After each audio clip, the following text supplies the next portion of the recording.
Olá, professora e demais pessoas que possivelmente estão assistindo a essa socialização. Essa socialização aqui é a socialização da prática interdisciplinar do oitavo semestre, região arte e patrimônio. E o tema tem como a arte contemporânea como patrimônio cultural e imaterial, doutora Sherida Santos, e eu me chamo Aldair Santos. Estou concluindo aí o oitavo semestre e último semestre deste curso. Espero que dê tudo certo. Tive bastante dificuldade em relação ao emprego por isso, então precisando muito. O tema é bem sugestivo, né? A arte contemporânea, mas a gente percebe aí que a arte ela não é como a gente percebe ela hoje, ela não vem de hoje, ela vem desde a pré-história, do período paleolítico ali, onde as pessoas pintavam ali, faziam gravuras ali nas paredes. Os neandertais, eles pintavam as paredes ali, nos símbolos religiosos posteriormente, na questão dos rituais. E tudo isso era uma representação cultural, que tomou forma e veio mudando e veio se atualizando com o tempo. E hoje aí a gente tem as culturas, que a forma cultural como a gente conhece, a conhece como conhecemos hoje, né?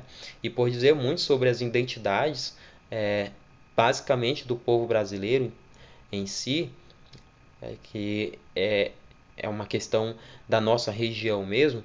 A gente percebe aí que a gente tem muita coisa, né? A gente pode citar 1 milhão de, de, de arte cultural, como a própria dança, como capoeira, os artesanatos já é material, né? A dança, a gente vê o Círio de Nazaré aqui em Belém, aqui no Pará, que é a maior é a maior festa cultural do mundo, né? E é considerado também aí um patrimônio imaterial da humanidade. E esses são alguns dos elementos aí que são considerados como patrimônio cultural da humanidade, né? E o que significa isso? De forma mais simples de falar, importa dizer que essas manifestações, entre algumas outras, elas meio que sintetizam o modo particular de um povo, e de conceber e agir aí sobre o mundo de forma criativa, atribuindo sentido ao seu cotidiano, ao cotidiano da sua região. E eu friso muito a questão da cultura indígena aqui no Pará e também da cultura religiosa, basicamente mais voltada para a religião católica, como a questão do Sírio mesmo, que acontece o principal em Belém, mas acontece várias outras em todas as cidades do Pará e algumas outras cidades também fora do Pará, em homenagem aí a Nossa Senhora de Nazaré. Tecnicamente falando, o patrimônio imaterial ele se trata de uma categoria de patrimônio cultural conhecida pela Organização das Nações Unidas para a Educação, Ciência, Cultura, que é a Unesco, e que é associada a elementos que não se podem, que são intangíveis, que são abstratos, que são ligados aos antepassados, à ancestralidade, à espiritualidade e aos hábitos de um povo em si, aos comportamentos, os costumes de determinado grupo social.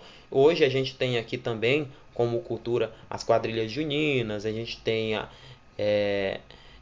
esse tipo de comportamento aqui que pode ser trazido para a nossa realidade, para a minha realidade, assim por dizer que eu sou do Pará, que é mais próxima da gente, é uma forma de cultura imaterial que é importante, que influencia na vida do povo, desse povo, e de várias maneiras isso pode contribuir educacionalmente para todos nós, né? É uma questão não só cultural, mas é uma questão histórica também, né? Esse patrimônio intangível ele se manifesta de forma muito lúdica, de forma muito dinâmica e de alguma forma sagrada ou artística, e formando um apanhado de expressões que elas são categorizadas pelo Instituto, pela Unesco e também pelo IPHAN,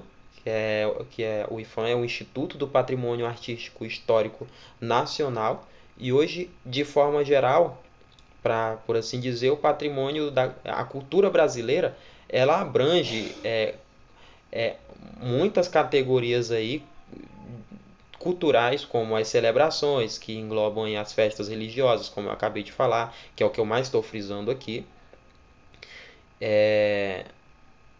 os rituais, e como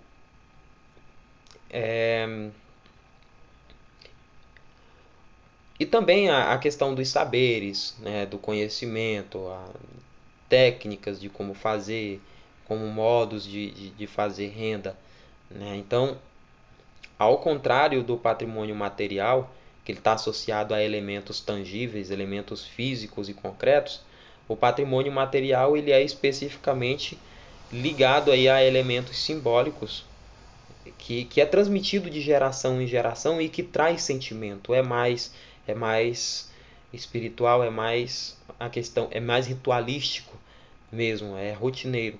Então, eles são aí transmitidos de geração em geração e sendo aí constantemente criados pelas comunidades a partir da interação com a natureza, com a história daquela pessoa, daquele lugar, daquela região,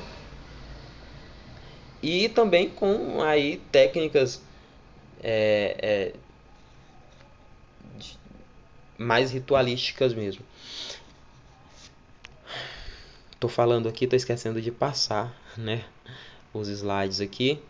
E aqui quando associamos a arte ao patrimônio, não é raro aí nos remetermos a uma visão romântica de obra de arte de um artista, né, que também é cunhada aí ao longo dos séculos.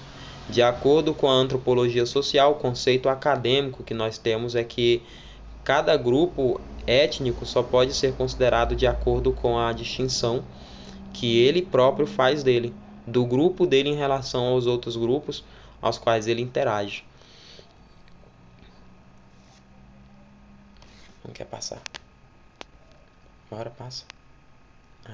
Tava com zoom, por isso que não passava.